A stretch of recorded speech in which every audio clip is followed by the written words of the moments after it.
Chers amis, bonjour. Nous allons faire cette vidéo, ce chiour, pour la refoua shelema, pour la bonne santé de tous les malades.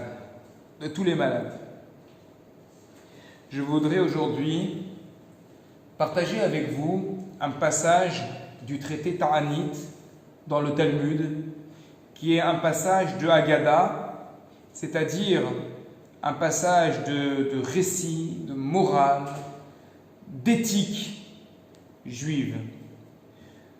La Gemara, à la page Chaf Amoud Aleph 20a, nous montre 3 endroits dans lesquels Rav Yehuda a pris des versets de la Bible, des versets de la Bible qui sont très durs, qui sont très violents à l'encontre des Bnei Israël, et comment il a réussi à lire dans ces versets extrêmement durs un message d'espoir.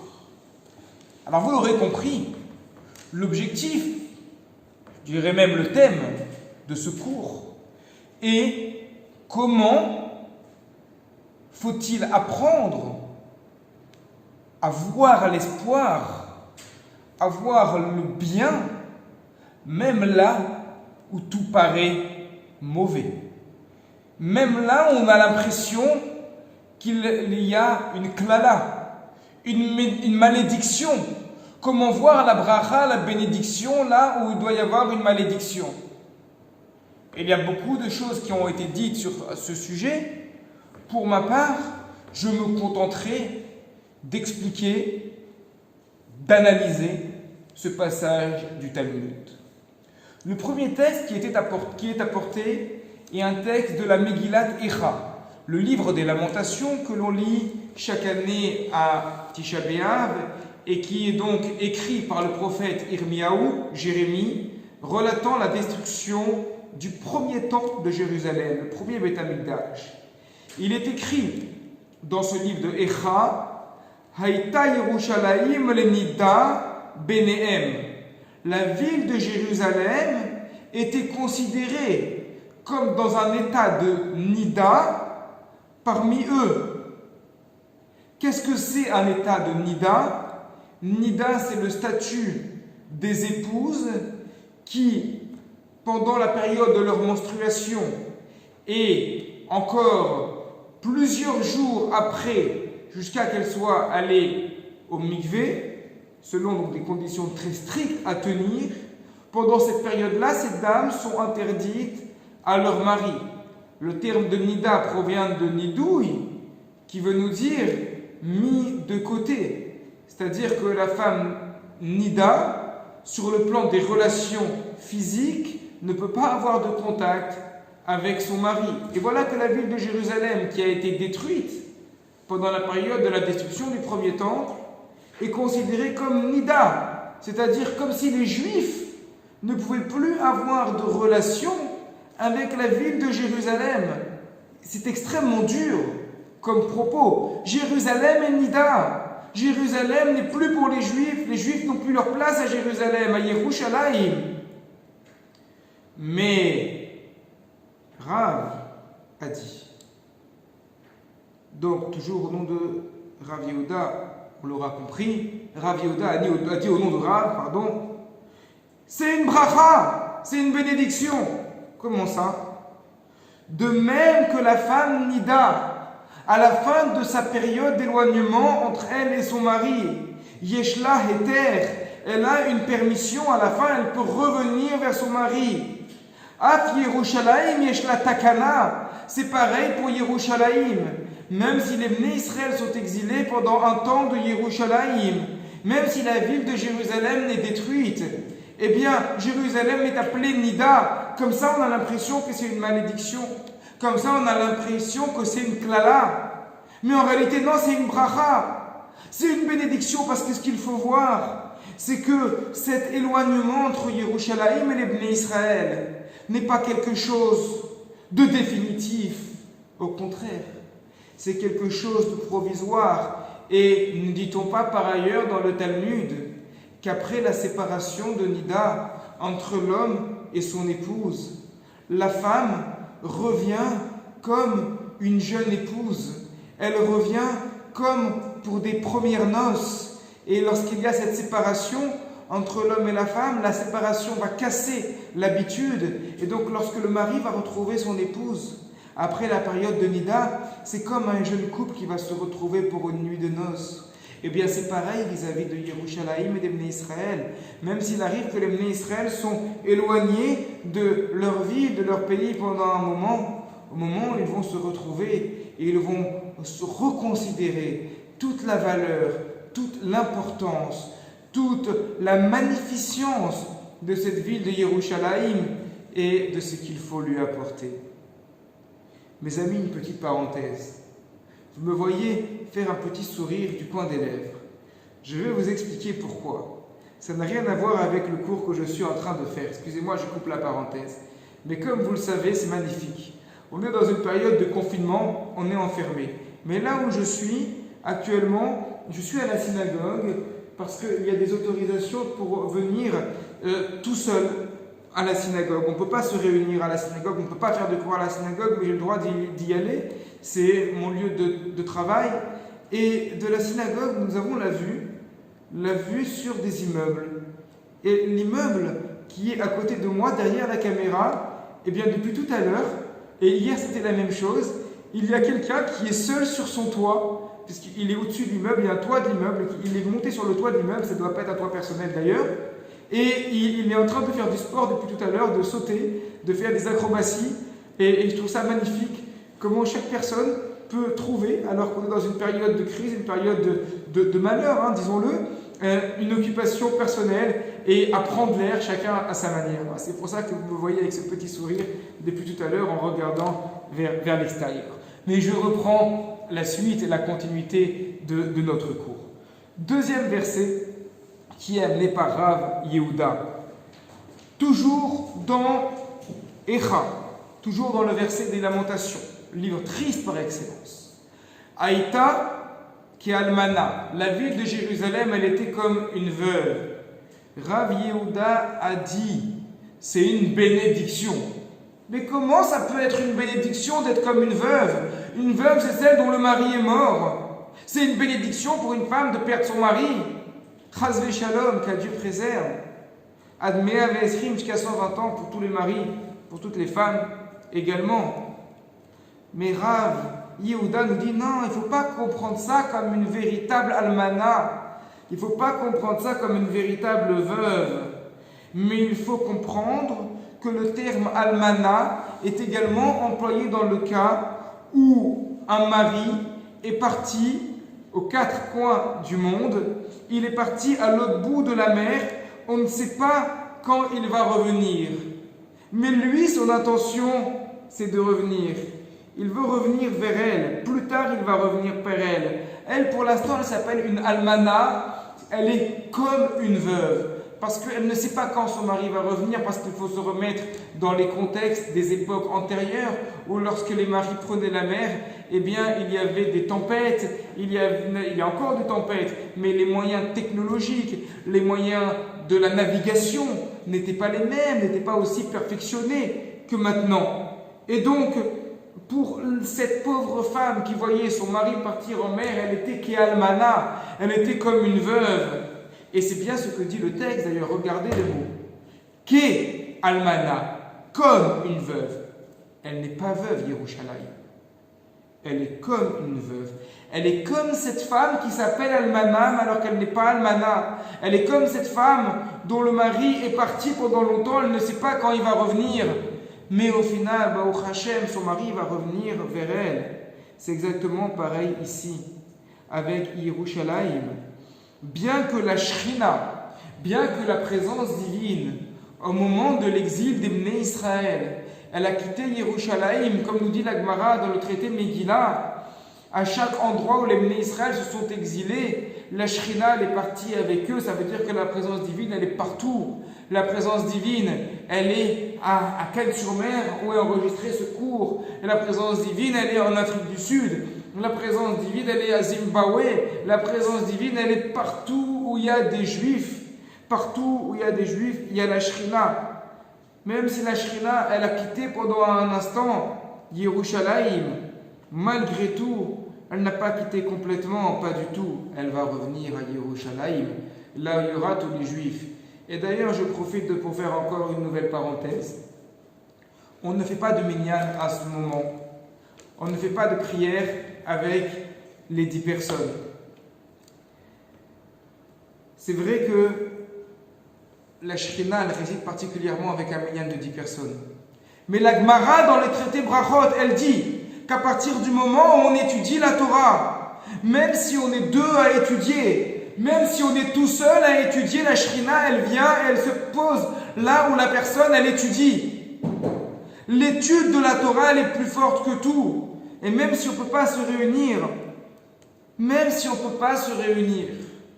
pour faire le minyan, la Shrina, la présence divine, on peut la voir parmi nous. Il suffit d'ouvrir un livre de Torah. Il suffit d'ouvrir un livre de Torah et d'étudier la Torah. Pourquoi Kadosh Baruch Hu, il nous accompagne.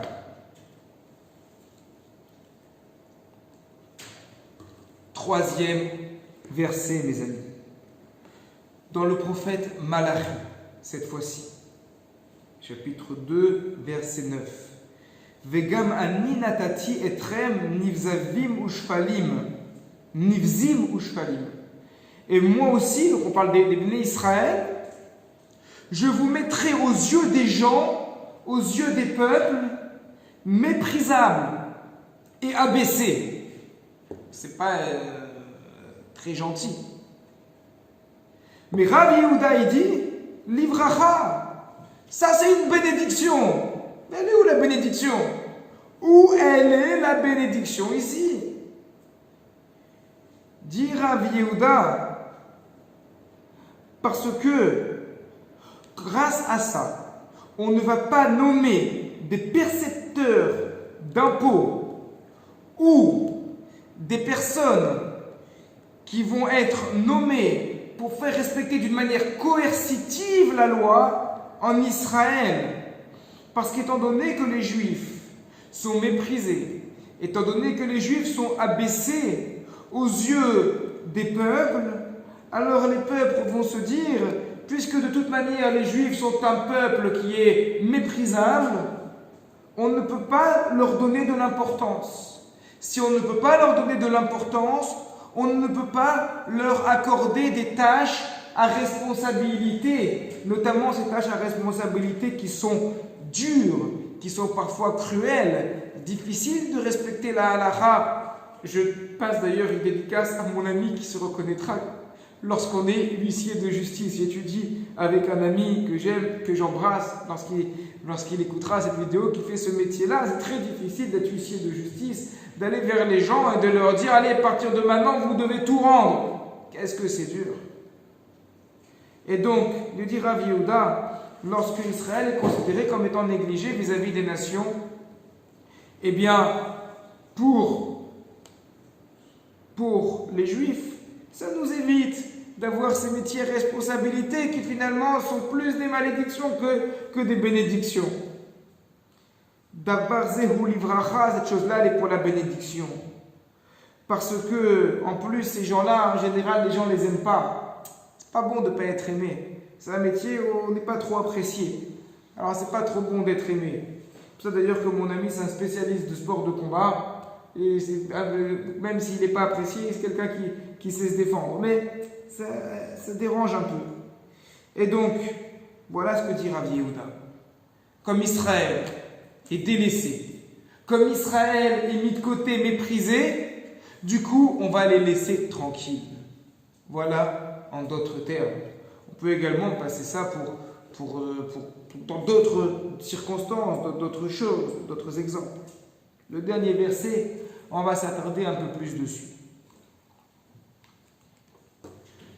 Dans le livre de Melachim, le livre des rois, premier livre des rois, Perek Yud Dalet, Pasuk Vav, chapitre 14, verset 15, Veika Hashem et Israël, Kasher Yanoud, Akane Bamaïm. Hashem frappera Israël comme bouge le roseau dans l'eau.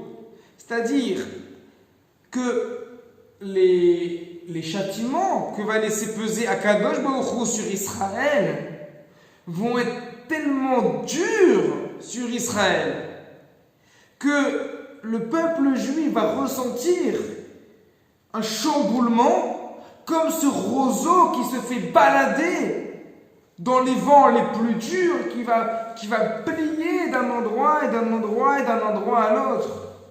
Et là, Rav Yehuda dit au nom de Rav, quelle bracha, quelle bénédiction, être baladé, balancé comme un roseau d'un coin à l'autre, quelle bracha, dit Rav Yehuda. Comment ça? Quoi, c'est une bénédiction de se prendre des claques qui vont nous balancer d'un endroit à l'autre? Elle est où la bracha ici? Mais il a dit, Rav Shmuel Bar Nachmani, a dit Rabbi Yonatan, qu'est-ce qui est écrit dans le livre de Michelet, le livre des Proverbes? Ne'emanim pitse oev venatarot neshikot soné. Elles sont dignes de confiance, les blessures de l'ami, mais c'est l'inverse pour les bisous de l'ennemi. Qu'est-ce que ça veut dire? Les épreuves, les coups que l'on reçoit, lorsque ça vient de l'ami, c'est une bracha, c'est une bénédiction. C'est qui l'ami ici? C'est Akadosh Baruch Hu. Ça, c'est le premier sens, qui veut nous apprendre le sens simple, que lorsque ça vient d'Hachem, les épreuves que nous vivons, sur le moment, elles sont extrêmement dures à vivre. On ne peut pas le voir lorsqu'on est dans le malheur, lorsqu'on est dans le mal, évidemment, on ne peut pas le ressentir, hein, ça, c'est normal. Mais lorsqu'on peut avoir encore un peu de recul sur ça, eh bien, on se dit, mais Kadosh Baruch Hu, ce qu'il fait, c'est sûr que c'est pour notre bien. Gamzou letova, ça aussi, c'est pour notre bien. Tout ça, c'est pour le bien. Tout ce qu'il fait Hachem, c'est pour la bracha. C'est une bénédiction. Mais qui est l'ami, qui est l'ennemi ici? Voyons voir un peu. La Gemara continue. Tova klala shekilel achia shiloni et Israël. Elle est bonne, la malédiction qu'a maudit Achia Ashiloni contre Israël. Yoter mi beracha shebechan Bil'am Racha. Plus que les bénédictions qu'a béni Bil'am le Racha. On connaît Bilam, celui qui a fait plein de bénédictions à Israël. Mais tout ce qu'il voulait, c'était les maudire. Mais dès qu'il voulait les maudire, Akadosh Baruch Hu, il a inversé sa parole pour faire une bénédiction à la place. Achia Ashiloni, on le connaît moins. Achia Ashiloni, il était à l'époque des rois. Et les mots qu'il va dire à Israël sont durs. Les remontrances du vrai ami. Il va dire à Israël, Vika Hashem et Israël kasher yanud akane. Et Hashem frappera Israël comme se bouleverse, comme est chamboulé, comme est bousculé le roseau. Makane zeomed bim komaim, de même que ce roseau, il se tient à l'endroit de l'eau, il grandit dans l'eau, et l'eau va donc l'irriguer régulièrement. Veshorshan merubin et vegizro machalif, c'est-à-dire il va continuer à pousser grâce à sa racine qui va s'engendrer, grâce à sa racine qui va se renouveler de jour en jour. Shorashav merubin, et ses racines sont importantes. Et donc, afilu kol aruchot shebaolam baot venushavot bo. Le roseau, il va se bouger d'un endroit à l'autre, mais même s'il y a tous les vents les plus durs, les tempêtes, les orages, les catastrophes, le roseau, il ne bougera pas. Il restera toujours là. Ça veut dire quoi, il ne bougera pas? Bien sûr qu'il va bouger. Il va être balancé d'un endroit à l'autre, mais sa racine, elle reste là, à son endroit. Elle reste là, elle ne bouge pas. Ça ne bouge pas. Donc quand les vents vont s'arrêter, le roseau il va reprendre sa force normale. C'est pareil avec Israël. Quand il y a une épreuve sur Israël, Israël bouge, pas est baladé, bousculé. Il y a une crise, c'est dur à vivre, c'est dur. Mais les racines, elles ne bougent pas. et Israël, ça reste. Israël, c'est des milliers d'années et des milliers d'années de persécutions, de difficultés, d'épreuves, mais toujours là, la Torah continue toujours à être diffusée, la Torah continue toujours à être étudiée. On est baladé d'un endroit à l'autre du globe, toujours, comme un roseau. Mais quoi qu'il en soit, on est toujours là. Alors que Bilam Aracha, le faux ami d'Israël, qu'est-ce qu'il a dit lui? Il a dit Ka'arazim ale ma'im. Israël sont considérés comme des cèdres. C'est quoi le cèdre? Le cèdre, lui, il ne reste pas normalement à un endroit où il y a de l'eau. Le cèdre, il va rester à un endroit qui est sec. Et donc, ses racines ne vont pas se renouveler régulièrement comme les racines du roseau. Et ces racines ne sont pas importantes, elles sont minimes. Malgré tout, comme le cèdre, il est imposant, si tous les vents du monde viennent et le bousculent, le cèdre, il ne bouge pas. Mais s'il y a une roi Shela Metsuya, s'il y a un vent, une tempête qui est incroyable, qui dépasse les lois de la nature, qui va arriver sur le cèdre, là, le cèdre, il va être déraciné. Alors que le roseau, au même endroit, il ne sera pas déraciné. Au même endroit, il ne sera pas déraciné. Les Havdim, ça vous rappelle une fable de La Fontaine, celle du chêne et du roseau. Mais évidemment, lorsqu'on est dans un contexte du Moyen-Orient, que nos amis libanais le savent, il y a plus de cèdre que de chêne. Et le chêne et le roseau, ça c'est plutôt en France où il y a plus de chêne que de cèdre. Mais c'est exactement la même morale. D'ailleurs, comment ça se trouve qu'il y a la même morale? Je l'ai déjà expliqué dans certains cours, et pour ceux qui n'ont pas l'occasion de suivre mes cours régulièrement, les fables de La Fontaine, à la base, en réalité, elles s'inspirent sur des sortes de petites histoires qui proviennent de l'Antiquité grecque. Et ces petites histoires qui proviennent des Antiquités grecques, on en retrouve plusieurs versions dans le Talmud, dans notre Talmud. Parce que ce sont peut-être les Grecs qui se sont inspirés du Talmud, ou peut-être que personne ne s'inspirait de personne, mais que comme ce sont des histoires qui ont une morale finalement qui est assez universelle, qui concerne tout le monde, parce que ce que nous sommes en train de faire, ce cours-là, il concerne les juifs comme les non-juifs. On parle des épreuves, on parle des difficultés, on parle des faux amis et des vrais amis, évidemment ça concerne tout le monde, donc il y a toujours une sorte peut-être de morale universelle qui voyage d'un endroit à l'autre, d'une culture à l'autre. Et donc, comme nous disent nos Chachamim, si on te dit qu'il y a de la Chorma, de la sagesse parmi les nations, crois-le. Si on te dit qu'il y a de la Torah, ne le crois pas. Par rapport à la Torah, par rapport à la Halacha, on ne peut pas apprendre la Torah des autres, on n'apprend que des maîtres juifs. Mais pour ce qui est de la science, de la sagesse, lorsque la sagesse n'est pas en contradiction avec la Torah, on peut apprendre quelque chose. Donc voilà cette petite parenthèse pour expliquer comment on arrive à un parallèle entre une histoire du Talmud et une fable de Jean de La Fontaine. Et le Talmud, ce passage termine en disant « Et en plus, le roseau, il a une particularité. » C'est quoi? C'est que le roseau, on peut écrire avec lui, on peut sortir du roseau des plumes par lesquelles on va écrire le Sefer Torah, les Nevi'im et les Ketuvim. Si c'est pas magnifique, quelle est la plus grande qualité de tous, c'est les roseaux. Pour conclure sur ce passage du Talmud, lorsqu'il y a eu la guerre, lorsqu'on voyait la guerre, c'était une malédiction, c'était évident. À la suite de la guerre, il y a eu un baby-boom, une forte augmentation des natalités. Évidemment que la guerre c'est terrible, évidemment que les épreuves ont pris pour s'en passer. Et ça c'est les khatkhila, c'est a priori. Maintenant lorsqu'on est dedans, il faut apprendre à voir le bien. Regardez toutes les difficultés que l'on vit aujourd'hui. Mais des fois c'est dans les difficultés que l'on va voir beaucoup d'entraide, une augmentation des initiatives de recède, de bonté entre les gens. Regardez les difficultés à s'organiser, regardez les difficultés pour s'organiser aujourd'hui comme c'est difficile. Cette histoire de télétravail à la maison alors qu'on doit faire les devoirs en même temps pour les enfants et des devoirs qui se transforment en une école complète à la maison. Mais c'est très dur, comment on peut faire les deux en même temps? Oui, mais le bien, c'est que ça nous permet de nous retrouver avec nos enfants. Et ainsi de suite, et ainsi de suite, et ainsi de suite. C'est ça que nous apprend la Gemara. C'est vrai qu'il y a des situations qui sont des malédictions. Et ces malédictions, on aimerait bien s'en passer. Vraiment, on aimerait s'en passer. Maintenant qu'elles sont là, il ne faut pas voir le mal, il faut quand même voir le bien.